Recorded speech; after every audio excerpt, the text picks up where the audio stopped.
শ্রাবণ মাসের সোমবারে কি খাওয়া যাবে আর কি খাওয়া যাবে না সেই নিয়েই আজকের পুরো ভ্লগটা। আর দেখতে দেখতে শ্রাবণ মাসের প্রথম সোমবার কেটে গেছে, আজ হলো দ্বিতীয় সোমবার। তো দ্বিতীয় সোমবারে কি অর্পণ করতে হয় মহাদেবকে, তো সেটাই আমি তোমাদেরকে জানাবো। তো চলো প্রথমে ইন্ট্রো করে দিই। হ্যালো গাইস, আমি সুস্মিতা, তোমাদেরকে নতুন একটি ভ্লগে অনেক অনেক স্বাগত।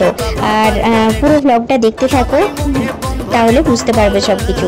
তো এখন ওই সকাল 9টার মতো বাজে। সকালের আশিবাসি কাজ সেরে আমি ঠাকুর পুজোর জন্য, মহাদেবের পুজোর জন্য আর ঘরের ঠাকুরকে পুজোর জন্য ফুল তুলে নিয়েছিলাম।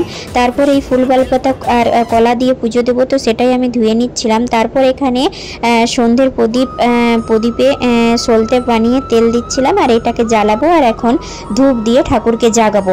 প্রথমে ঠাকুরের গায়ে হাত আমি দিই না, আগে ঠাকুরকে ঘন্টা বাজিয়ে জাগাই, তারপর আমি ঠাকুরের গায়ে হাত দিই। আর এটা এত শ্রাবণ মাসের সোমবার করতো না, যত দিন যাচ্ছে মুখে মুখে প্রচার হচ্ছে ভোলে বাবার নাম, আর ততই মেয়েরা শ্রাবণ মাসের সোমবার করছে, সবুজ চুড়ি পরছে। আর সবুজ চুড়ি নাকি সৌভাগ্যের প্রতীক।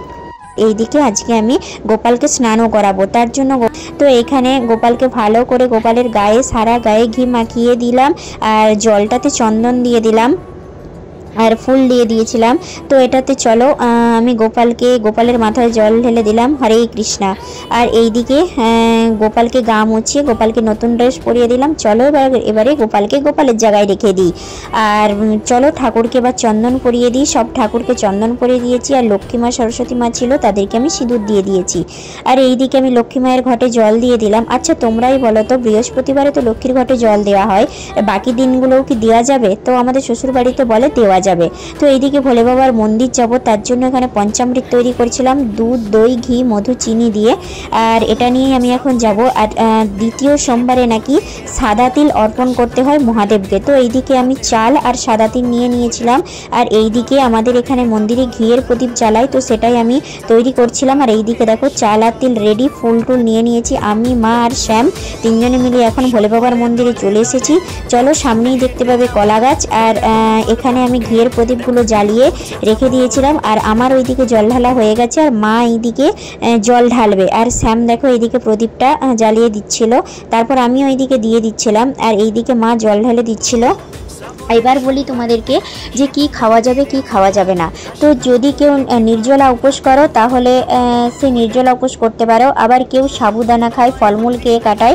আবার কেউ আটা খেয়ে মানে গমের আটা খেয়ে কাটায়। আর আমি মানে যারা এই ধর্ম নিয়ে কথা বলে তাদের কাছেই শুনেছি যে এক সেদ্ধ চালের নাকি ভাতও খাওয়া যাবে, তার জন্য আমি এক সেদ্ধ ভাত করে খাই। আর এইদিকে আমি পুজো দিয়ে চলে এসেছিলাম, এইদিকে প্রসাদও আমি খেয়ে নিচ্ছিলাম। আর ইউটিউব, ফেসবুকে যারা ধর্ম নিয়ে কথা বলে, যারা মহাদেবের নিয়ে কথা বলে, আমি তাদের কাছেই শুনেছিলাম যে এই শ্রাবণের সোমবারেতে নাকি একবার দিনে সেদ্ধ নিরামিষ ভাত খাওয়া চলে। তো আমি সেটাই খাচ্ছিলাম। আর খাওয়াটা সম্পূর্ণ নিজের ব্যাপার, তুমি কি খাবে না খাবে। তোমার যদি মনে হয় তুমি নির্জলা উপোস করবে তো করতে পারো, তোমার যদি মনে হয় যে তুমি নিরামিষ ভাত খাবে তো খেতে পারো। তোমরা যদি মনে করো যে ফলমূল খাবে তো সেটা খেয়েও থাকতে পারো। এটা সম্পূর্ণ তোমাদের নিজেদের ওপর। আর তুমি মহাদেবকে তুমি যেভাবে পুজো দেবে, মহাদেব সেটাতেই সন্তুষ্ট হয়। তো এটাই ছিল জানানোর তোমাদেরকে। তো চলো ব্লগটা তাহলে এখানেই শেষ করছি। যদি তোমাদের ব্লগটা ভালো লেগে থাকে অবশ্যই একটা লাইক, শেয়ার, কমেন্ট করে দিও।